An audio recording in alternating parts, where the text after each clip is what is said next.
What is up, fellow thermonuclear AFers? I am Dan Favale coming at you with the first Hardwood Knocks mailbag of the 22-23 regular season. I guess 2022-2023 regular season. I don't know why I abbreviate it when I voice it. We have not had a mailbag in a while, a couple months, while I was going through those team-by-team look-aheads and doing a bunch of other stuff. So it's exciting to dive back into these mailbags. Before we get started, the usual reminder or plea: subscribe to us wherever you consume us. Hit that sub button on YouTube, like and comment as well to help the algorithm love us back. Help us just continue to grow this community on YouTube. We're over 2K subscribers, but I'd like to just exponentially grow from there.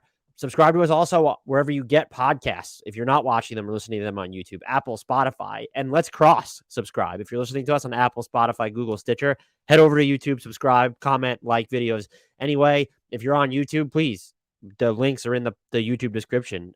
Go ahead, subscribe to us. Follow all our socials. Those are in the podcast and YouTube descriptions as well.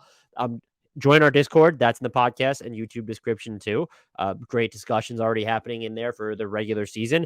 And if you're on Twitter, retweet our promos, shout us out. A bunch of you have already done that. I will retweet you or acknowledge you if it's not really a situation where I should be retweeting it. And then tell people about us. Word of mouth. I've gotten some DMs, as I mentioned last time, that people said they did recommend us, or that we were recommended to them. That's always really super cool to hear. Like it says in the little thing that plays over on YouTube, this is a seriously unserious NBA community, and I have a ton of fun, which is really the only reason why I do this. We're not, getting rich. I'm lucky enough to cover the NBA full time, but this is more of a passion project than a necessity. So let's continue to build. That was way longer than I wanted. Let's dive into the mailbag. Grant Hughes might be joining us why'd I full name him? Grant, you're in trouble if you're listening to this, apparently. Grant, I think, is going to come on for the mailbag next week. I kind of want to have two. I haven't really put out Twitter solicitations because we get a lot of Discord questions throughout the week, and I'm going to give those priority. So join our Discord. You will get priority on the mailbag questions. There's a room. You can ask it. I bookmark it, try and get to it later. But I will throw out Twitter solicitations, and so maybe there'll be two mailbags a week, and I don't know if I'll backstop them and publish them one right after the other, or maybe we'll do one on Tuesday, one on Friday. I don't necessarily have the cadence of these episodes down just yet. I'm trying to figure out how much I want to go out per week with episodes, at least twice. I would ideally like to do 4 or 5, but I have to be realistic with my actual job time commitments at Bleacher Report. So hopefully 3 to 4 might be the new cadence. We'll figure it out, though. There hopefully will be at least one mailbag episode per week, unless a bunch of shit happens. Now we can get to the actual mailbag. Have a bunch of great questions as per usual. We also had a few on YouTube. I'll start with the ones from YouTube. Chris Curtis asked, the future of the Phoenix Suns clearly revolves around Devin Booker's all-NBA ability, which makes me wonder, after the CP3 era, do you think the Suns will look to pair Book with another traditional point guard, or would they orient towards more of a point Book team? Also, what would you do in this scenario, and would it differ from what you think the franchise would do? P.S. Here's a reminder that Hallie would have been the perfect successor to CP3 and would have solved a lot of our bench role woes. Love the show, as always. Thank you, Chris.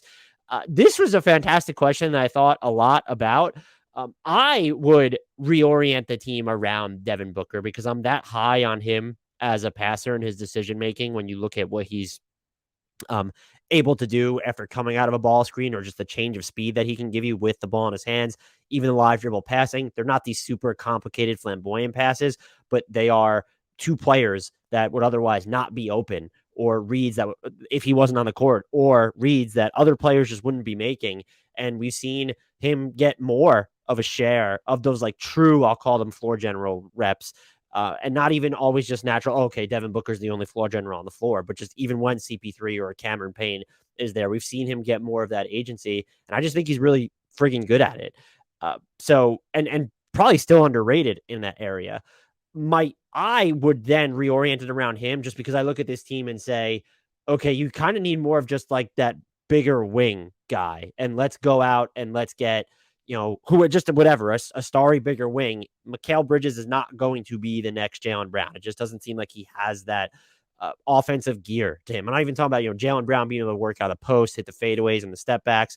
Mikal Bridges just goes through these lulls still where it feels like he doesn't want to take 3-pointers a ton. He should still even juice up that volume when he takes a quick fire 3 or makes a quick decision with the ball in his hands as a scorer. I get excited. I would you'll rejigger the team around that type of player if you can go out and find that type of player. That being said, I don't know what the franchise does or will favor, in large part because this is the beauty of the situation when we get there.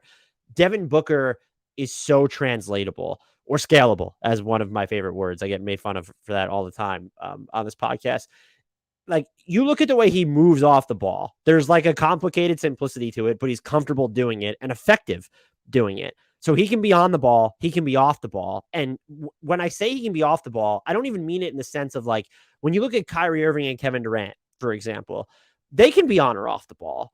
But like the way it works with the dynamic is it's your turn, my turn. And we saw it with Chris Paul and James Harden a little bit to compare it, or a lot of it, the your turn, my turn stuff. Devin Booker and CP3 don't even exist like that because of the way that Devin Booker is able to flow without the ball in his hands through the half court. He doesn't make it feel that way. It's just so organic and natural, and it just makes him so much more scalable, so much easier to drop into any offensive ecosystem, I would argue, and just be a star. And so if you need to reorient your team around him in the post CP3 era, you just go out and you say, okay, whatever. Could they get another, if, let's say a ball dominant guy like Shai Gilgeous-Alexander, who's not going to be just such a natural fit off the ball. If they needed to, I don't know what the defense would look like, even though Devin Booker has improved. Like, they need to go out and get Trae Young if he ever became available. That type of player, you can do that, and it's not a problem. We're also seeing Trae Young do some more stuff off the ball in Atlanta, although I haven't watched a ton of the Hawks yet. They're one of my deficit teams at the moment, them and the Bulls, if anyone cares about that. So he can play alongside whoever. And I think what's probably even more important than that is he gives you flexibility in the sense of, does your next star have to be better than Devin Booker? And the answer is no, because Devin Booker has probably been the best player on the Suns for majority of the CP3 era. If you want to argue that first season, CP3 was maybe just more instrumental, and maybe he's been better in crunch time through a lot of the, his first 2 seasons in Phoenix, that's fine. But I think Devin Booker gives you the flexibility to say, okay, we don't need that next move. DeAndre Ayton doesn't need to be a megastar, number one. Same with Mikal Bridges. But if we go out and trade for the next guy, he doesn't need to be better than Devin Booker. And that's huge, because other teams that would be left with one star or one building block should someone leave, or even just currently. I mean, look at the Knicks with Jalen Brunson or Julius Randle. The next star that they get or develop has to be better than both of those guys. Otherwise, they're just not going to reach contention. And so Devin Booker is the Cavs are a weird situation, because if you want to call Garland and Mitchell equals, the context is also changed by the fact they have Jarrett Allen, and then Evan Mobley might be the best of those 4 long term. But it's like having Luka in Dallas, except he's probably harder to fit in because you're not going to want to displace him from the ball. I guess you could try it. It's just something we've never seen from James Harden. Those two get looped together because they have such a monopoly over their offenses. For Luka specifically, it's been a necessity for his entire career when you look at the players that they've put around him. So I think that's the beauty of Devin Booker. I'm not here to say that he's like all of a sudden the best player in the NBA, but when Monty Williams said this, and I need to throw this in the Discord, or if people want to respond to this, maybe throw up a poll on YouTube or whatever. I should do a TikTok or IG short on it, or YouTube short, post it all 3. Monty Williams called Devin Booker the most complete player in the NBA right now, and I really thought about it. It wasn't the egregious statement that you think it would be. It does sort of feel like it's the new way of saying, well, this guy's the best 2-way player in the game. He's not the best player in the game. That's how we sort of identified with Kawhi Leonard at points, or maybe it's how you identify with Giannis if you want to put Steph above him or something.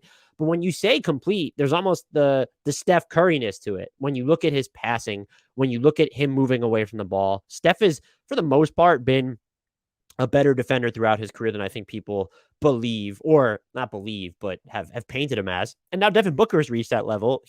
I trust him fairly strongly on the ball right now. And then all the things he does on offense, he can be the primary engine as your passer or playmaker, moving without the ball, as I keep coming back to.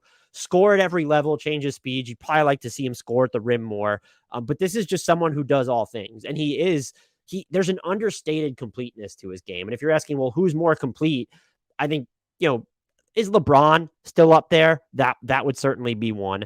The list does could Steph Curry still be on that list? Yeah, for sure. I think it also matters does complete just mean balanced to where the gap between their offense and defense isn't that far apart when you're looking at the context of their entire game? Because then that's not going to be Devin Booker, his offense, or Steph Curry. Their offense is so light years ahead away from their defense. That might be more of the framing of the two-way player. When you're looking at complete, maybe it's just does the most amount of things on the court possible at both ends. If you want to say he's the most complete offensive player, again, I don't know if you that makes it tough, because how is the answer they're not Steph Curry when you look at some of the screens that he's able to set too? I just think Devin Booker is, to make that statement, is actually not absurd. It's not obscene, and it definitely doesn't seem as obscene as it would have, certainly 3 or 4 years ago, but maybe even 2 years ago when you had questions about his defense. And so Devin Booker provides the Suns with the ultimate flexibility as they move with their timeline, both alongside CP3 and then after the CP3 era. And I don't know if he needs to get more credit for that, because we're still in the CP3 era Suns, but like that matters, because Chris Paul is in his age 37 season, and like, that clock is ticking, and he started to hit his threes in that win that they had on Tuesday night. I think he's going to be better overall. He's still been able to set up guys for passes, but it's just like, he can't be this killer forever, and there are probably going to be limitations to him defensively, particularly when you get into the postseason. And so if I am the Suns, I probably lean towards like, well, can we find someone who's just bigger, an actual wing, a secondary playmaker wing, or at least someone who could operate with the ball in their hands, since that is even one of their weaknesses now, looking at the supporting cast. And so, a Jaylen Brown would spring to mind there. But it can be anyone. If you want it to be like a more, I don't want to use the word traditional, but let's say pure point guard, or if it's a smaller point guard, fine. If it's like a swingman or a bigger two guard or floor general type who needs to have the ball in his hands, that's fine too. If it's someone who's going to spend most of his time playing off Devin Booker, that's great as well. It could even be, I'm going to argue it's not going to be a big man, just because it gets really hard to upgrade from DeAndre Ayton at this point. I would say if I was looking at it as, okay, well, this is the one player that it can't be, I almost want to say like, well, then don't waste it on a 4 unless Giannis becomes available, like a pure 4. But like, even if you threw Pascal Siakam on this team with DeAndre Ayton too, like if there was a avenue to get, they'd just be fucking like incredible. So Devin Booker, given the Suns' ultimate flexibility both now and later. That was a great question, Chris. Thank you for it. iGlassco on YouTube asked, what are the top 3 NBA mascots? What are the bottom 3, or logos? I did both because why not? This is my personal opinion. I base it a lot. Let's do logos first. I base a lot on aesthetics, and I prefer logos when it comes to mascots, get-ups, if you want to call them, that are just louder and take more chances. My bottom 3 NBA logos at the moment, the Pistons, the Sixers, and the Nets, they all just feel really plain, and that just doesn't do it for me. There are like alternative. I did it on the current logos that the teams have on their NBA.com websites. Like that alternative black Houston Rockets logo is really freaking cool. But I didn't pick it as the best logo just because that's not their primary logo.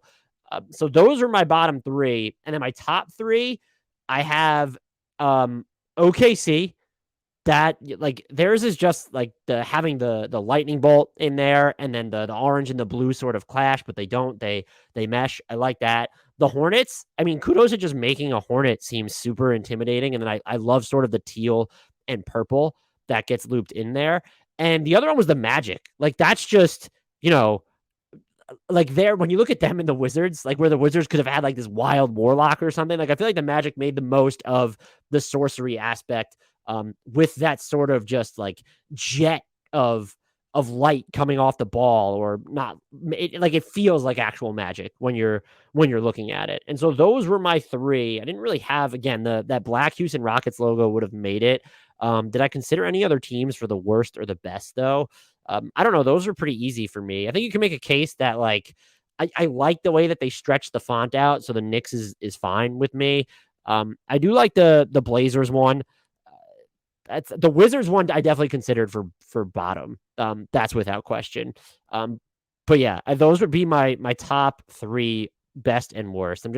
I thought about, like, I don't know if I don't like the Cavs plain C one. Like when they had the sword going through it to go bottom three. The Lakers one isn't very creative of just the yellow ball with the purple lettering. And so maybe I should be willing to bounce that for, I don't know, Brooklyn's or Philadelphia's, because at least they have that, like, that little sparkle to it. But yeah, my top three, let's do my bottom three mascot. No, bottom three mascot. Ben the Bison, and I mean, or like Bumble the Bison. I guess that's too much of a Hornets thing there. Brick the Bison would probably just be a really terrible one, but that'd be like super funny.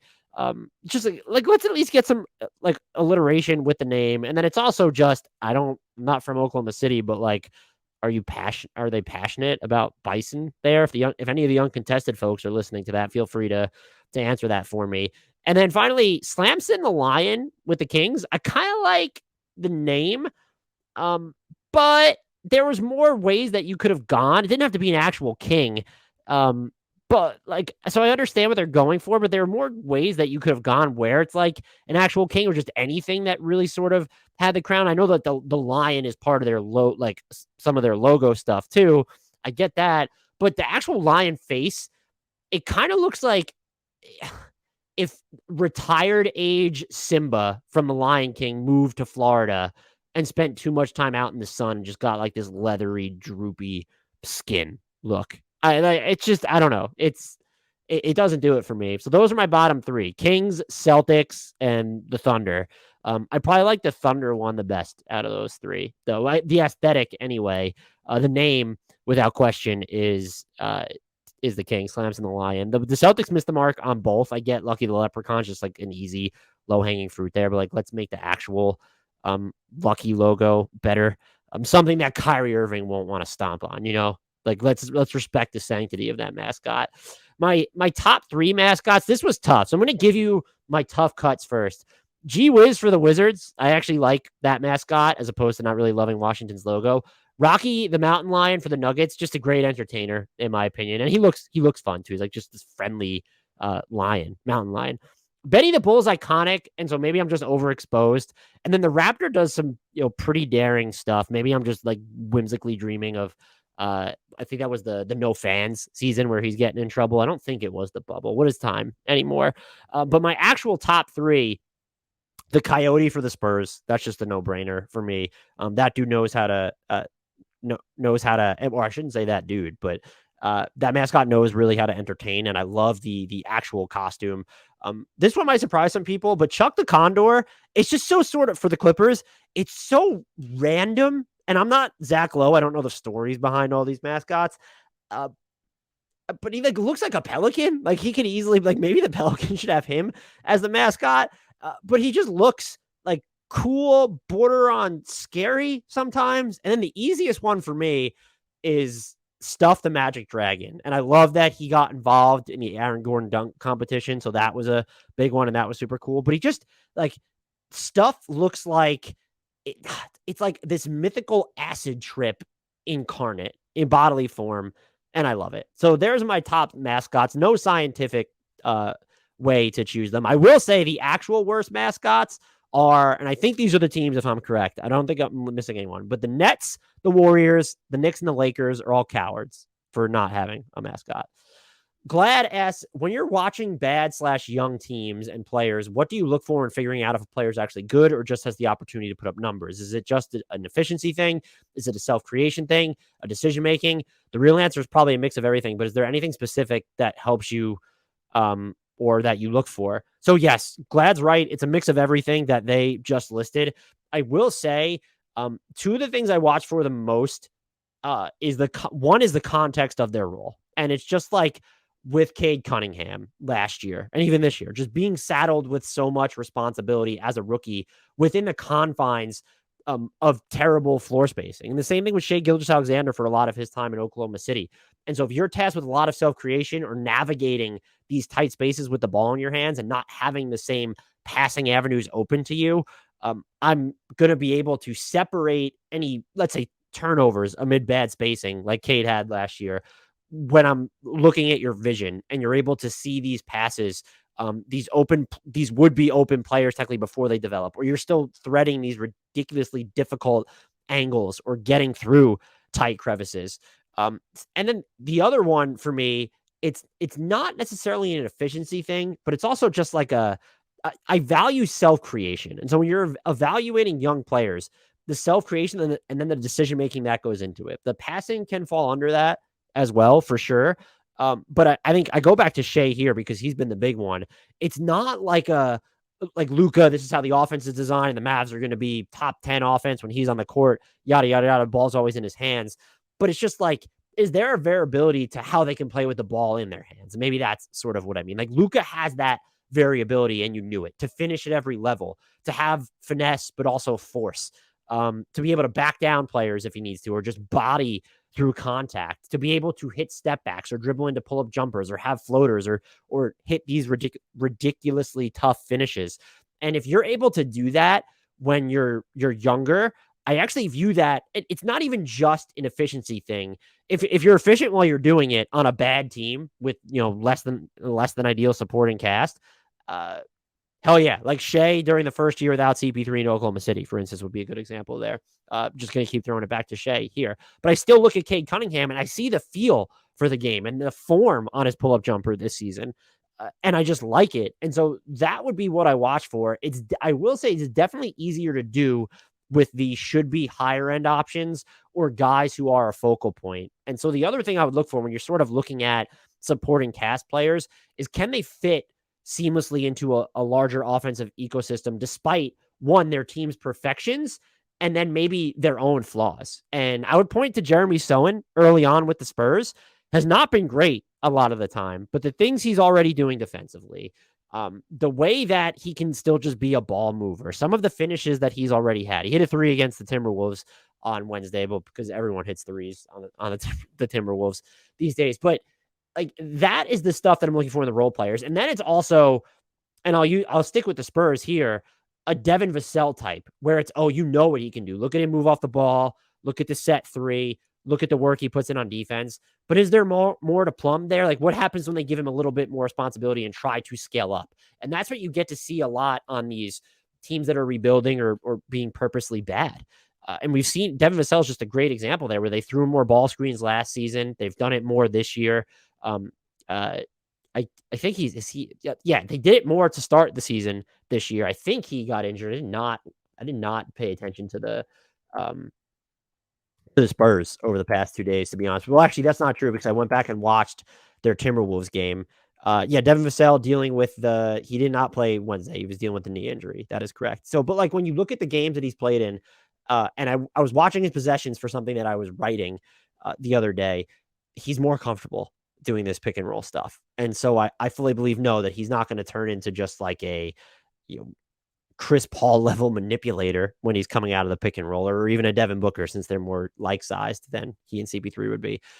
But can you look at a player scaling up like that when it's again a non-star? Keldon Johnson would be a good example, something to monitor there. I still don't have a great feel for like how he fits into like sort of that, let's give him more on-ball stuff. There's definitely more directionality to what he's doing on the ball this season. But that's sort of what especially the first definitely the first 2 seasons of a player's career. And then if they're trying out a different role, where we're seeing Vassell graduate to something now, then, moving beyond 3 and 4 years. And so I do throw efficiency out of the window a lot when I'm watching those players on bad teams. And do you get burned by a Michael Carter Williams every now and again?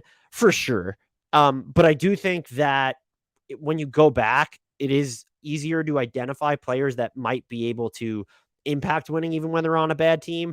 And with Michael Carter Williams, he was just surrounded by such an extreme example. And we probably just should have seen it because he kept coming up in all these just terrible, historically bad efficiency returns. But you get wowed by the counting stats. And it's just like, I'll cite points per game, but like, I can't remember the last time like that I've just leaned on the counting stats to dictate, is this player a good passer necessarily? Like, you can dig deeper now and to see like, like how many of his passes are actually leading to shots, and what percentage of those shots are players making, or are they even leading to free throws?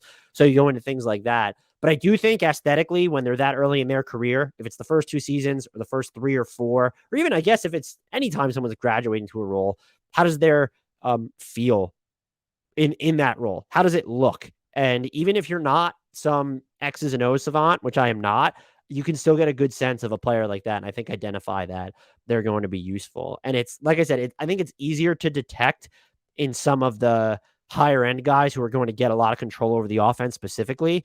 But like even a Dyson Daniels in New Orleans this season or a Trey Murphy coming on last year, like these complementary players, if you just watch and see how they fit in, even despite their shortcomings, looking at Dyson Daniels, as someone who does have his offensive limitations right now from the perimeter, but you look at what he's able to do when he's getting up and down the floor, or if he keeps the ball moving on offense. And so, or being able to put the ball on the deck like that, like that's a big one, and not necessarily fumble it all the time. Those are just, I guess that's a zillion things I watch for, but I do think there's a difference on what you probably need to watch for with if someone's going to be a primary or a secondary, just like engine for an offense. You're watching for different things as opposed to a role player or more of a complementary player. And so, yeah, that's just what I watch for. I think that's how you find enjoyment in bad teams. It's like Jalen Green last year, even Jalen Green to start this year in the couple games that I've watched, like being able, there are limitations to his game. And I kind of thought that maybe he could be a primary passer. And now we're only a few games into the season. I'm like, I don't see it anymore. He's just telegraphing too many things and feels too sloppy, willing passer, but doesn't look like he's going to be a great one. I can't say that, though, when he's just a season and change in his career. But look at the ridiculously tough shots that he has needed to hit just because of, there's talent around him, but it's not really proven talent right now. And so you can look at a player and be like, well, that guy sort of has it. And then a Tyrese Maxey last year where it's, oh, look at how many different roles he thrived in. He steps up from rookie to sophomore, is easily Philly's second most critical player last year. James Harden comes along and he just becomes this blindingly fast straight line driver who's banging in catch and shoot threes at 45+%. And so the being able to adapt is also a big one for me too. We all know, anyone who listens to the podcast anyway, that I value scalability. Great question, Glad. You're always making me think. JT Alexander, we have two questions here from JT Alexander and then from Glad that focus on the Lakers and Russ. So I'll loop them together. JT Alexander asks, what do the Lakers do to be competitive? Do they take the hit on their first round picks to get Russ off and get a couple decent role players, or is there just no hope for the current iteration of this team? I'll answer this one first because I do think Glad's is a little different. At this point, I wrote that I would have just moved him. And I think that the default is you just move him. Like, what is the best offer you could get return for those 2 first round picks right now? Or is there a way to get one of those deals while only giving up one guaranteed first? Like, is it 1 first and a swap, a 27 first and then the 2028 swap? Or you can even do a 26 swap as well. And I would just do it because LeBron's in his age 38 season. And you're just, even if you're not a contender, you are obligated to treat yourself like one. That being said, I don't think moving Russell Westbrook solves the Lakers' issues. They're not going to get enough quality talent back. If they're waiting this out and for some reason Kyrie Irving becomes available again in Brooklyn, they're able to pull off that deal. I mean, maybe. But you do that. I don't know if it makes them contenders. They're still really shallow there. Barring something like that, though, the fact that you didn't do anything to address this over the offseason after knowing it didn't work going through last year, after you should have already known it didn't work before you even made the initial trade, there might just be a take your play-in or worse exit medicine at this point. Why double down and mortgage your future for a team that doesn't even have an immediate future? I mean, Anthony Davis is battling back stuff and looks at Russell Westbrook's dealing with hamstring stuff now. He doesn't play against the Nuggets. The Lakers don't look that much better without him anyway. And so I'm like, it's not to say that you should ride it out with this group. If there is a trade that comes along where it costs you 1 first round pick in 2027, or it doesn't cost you a first round pick because maybe there's a team that just so values getting off longer term money and you don't care about your cap space as long as you get to keep your first round picks, then do that trade. At this point, I wouldn't give up first. Like if it's 1 for knowing the rumored deals that are out there. So I'm basing this or could be out there. If it costs you 1 and a swap, maybe I'm reevaluating the Buddy Hield, Miles Turner situation. Maybe I'm reevaluating what the Spurs would be doing if it's a Josh Richardson and then Jakob Poeltl. I think that's probably for them to get only 1 first round pick for Jakob Poeltl and Josh Richardson while taking on Russ is fairly light as well. But if you can do something like that, then do it. Otherwise, I don't see the pathway to this year's Lakers being more than a first round exit, almost by way of the play-in. I just don't even see a path to them getting into the top 6 this year. And so reset over the summer, have your first round picks. Russ comes off the books. You will have cap space. LeBron's going into his age 39 season, but he's still pretty damn good. Maybe you just cross your fingers and hope for the best there. And then also hope that either, I guess you have a first round pick this year, but you just hope that the Pelicans are worse than expected so that even when they exercise their swap, you're still getting a lotto pick or something. But the Pelicans aren't going to be worse than expected. That's been pretty clear. Glad on this same subject, as with all the Russell Westbrook trade scenarios being brought up, is there a team he gets traded to where he actually ends up playing minutes for the rest of the year? For the most part, the only reason teams are trading with the Lakers is to get their picks and move off big contracts, gain Westbrook's expiring. None for Westbrook as a player. The popular trade ideas with Indiana and San Antonio both have young backcourts and players they want to give minutes to, and I presume would waive or send him home. Maybe Miami would play him, but I really don't see that happening. Charlotte, if they send Rozier and Hayward, since they would be tanking if they decide to do that. But also, if a tanking team decides to trade for him and play him, would he actually end up playing well enough that for the team to win a few extra games that they shouldn't? I don't think teams are going to risk it, especially at the end of the year. For the most part, it seems that wherever he goes, we won't be seeing him playing till next season, if that. So I would disagree with the latter. I think he would get, if a team is going to, well, I shouldn't say that. If in all likelihood they'll broker a buyout or they'll waive him if it's late enough into the year post trade deadline. Like if it's at the trade deadline, then yeah, like you could just, you're not getting off that money anyway. If it's before, maybe you get into the game of, well, we're holding on to his contract to see if we can move it, so he's not going to play for us. But I would guess that he hits the waiver wire and then signs with a team that, I don't know if that gives him a big role, but that's just desperate for point guard help.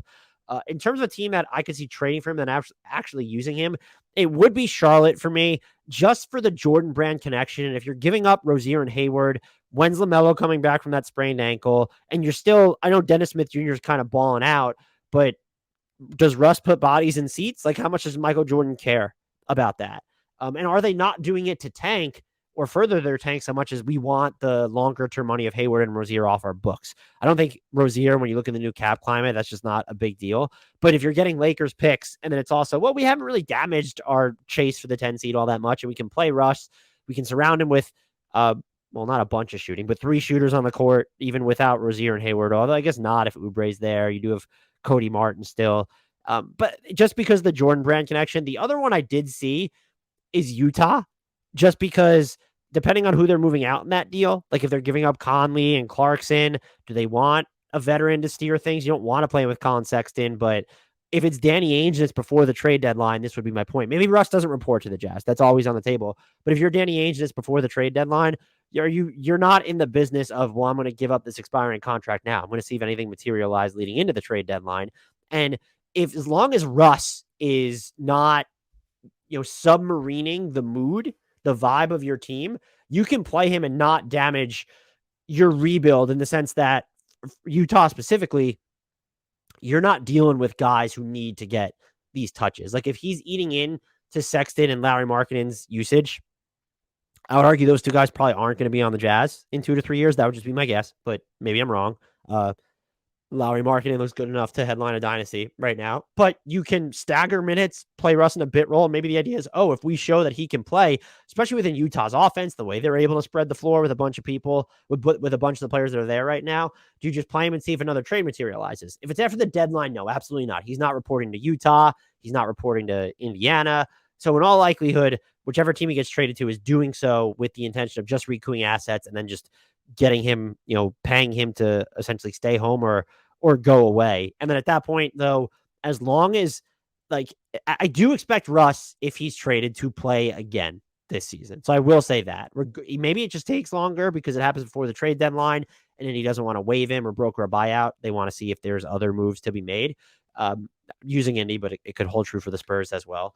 Would the Spurs even play him? Probably not, just because you want Devin Vassell, Kellen Johnson, Josh Primo to get those on-ball reps. But like maybe just because they're so barren of an proven offensive organizer right now. And would Russ want to play for Pop? And would Pop, you could see Russ giving Pop a headache, but would Pop sort of just like the challenge and appreciate having sort of the older head there, especially if, 2 or 3 of the players going out in any Westbrook deal or Pirtle, Richardson, and Doug McDermott, you're just bankrupting yourself of veterans who are not named Gorgie Jang at this point. So yeah, that would just be my stance there. There aren't teams that are going to acquire him with the intention of playing him, but I could see a scenario in which he gets traded to a team that actually winds up playing him. But I do expect him to play again this season if and when the Lakers do move him. That's going to do it for part 1 of this mailbag. It ended up being so long, I'm going to put it into 2 podcasts. That will probably be the goal per week is 2 mailbags. Maybe they'll be separate. Maybe they won't. We'll have to see. Please remember to rate, review, and subscribe to us. If you're listening on Spotify or Apple, that goes a long way. Retweet our promos. If you're on Twitter, shout us out. I will engage once I see it. Word of mouth helps as well. Recommend us to people if you think they would enjoy this podcast because they hate to hear good basketball takes and want to hear some really bad ones.